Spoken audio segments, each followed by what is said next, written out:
Welcome to the Story a Day podcast. This is Julie Duffy, encouraging you to be a writer today, not someday. Good morning, good evening, good afternoon. Just a little dip into the podcast archives today from an article I posted a while ago to help you think about how to approach the different seasons in writing life. I wanted to talk to you this week about the cycles in our writing lives. I don't know how many of you follow the Humans of New York Facebook group. It's a wonderful group, source of stories and ideas and philosophy. And this week, Brandon interviewed somebody who was a teacher in, I think, Colombia, Bogota. And she had quit her job because she was frustrated with the way that the school forced the kids to always be striving, always be growing, always growing, and they were stressed. And she said something I thought was quite profound. She said, there are cycles in life, and we can't constantly be growing. And I thought, wow, that's both profound and true for writers as well as for children. And I started thinking about that. I've been kind of hard on myself. I don't know if you're ever hard on yourself. I'm pretty sure you are. For the times when you're not writing. But then I started to wonder, would it be more productive to see this as a cycle? Sometimes you need the time to gather the ideas, to experience life, to just fully plunge into living.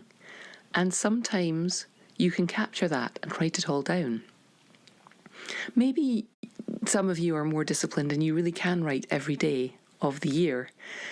And I wonder if this is one of the reasons that so many lawyers and advertising people become bestsellers, because they have that discipline of being able to just churn stuff out every day and worry about the quality later, which is fine.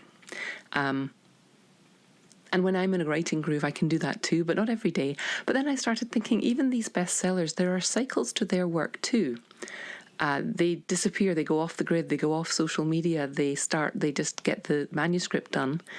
And I'm thinking of Lisa Scottolini, who lives in the area I live in, so I see a lot of her promotional work. She writes constantly and she pops up, but when she's finishing a manuscript, and then I start to see her appearing at local bookstores.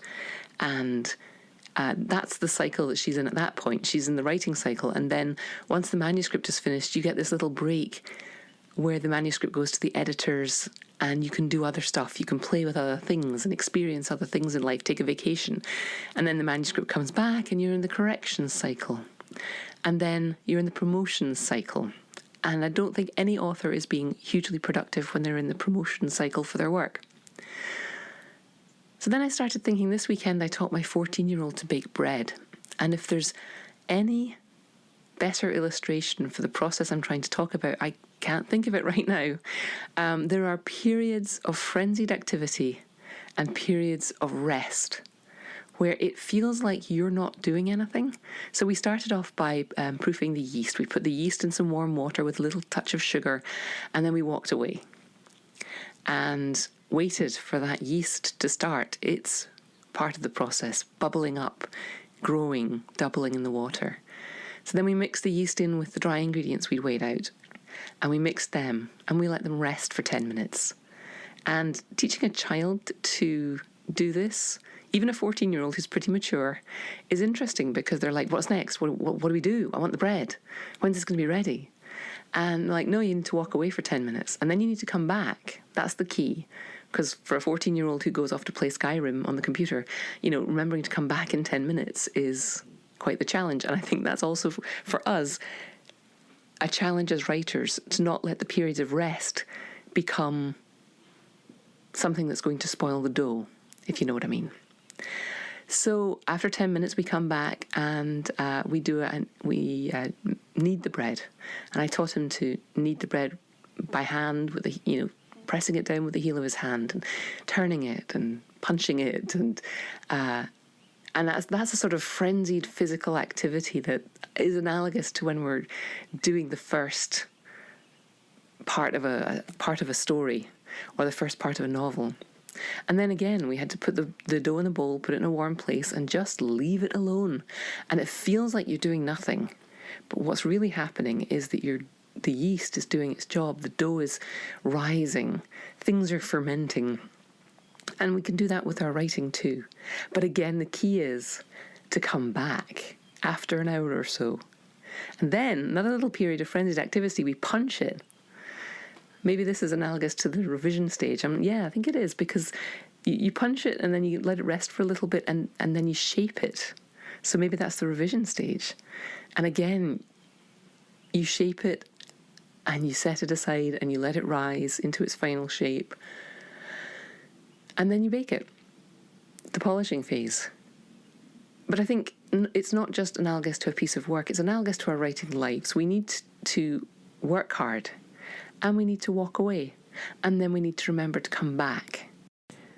So what stage of your bread baking do you think you're at? Come over to the blog at storyaday.org and leave me a comment. How are you going to approach the different stages and phases of your writing life this month?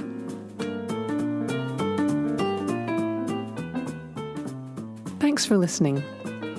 Why not come over to the blog at storyaday.org and check out this week's writing prompts and articles. And in the meantime, have a great creative week and, of course, keep writing.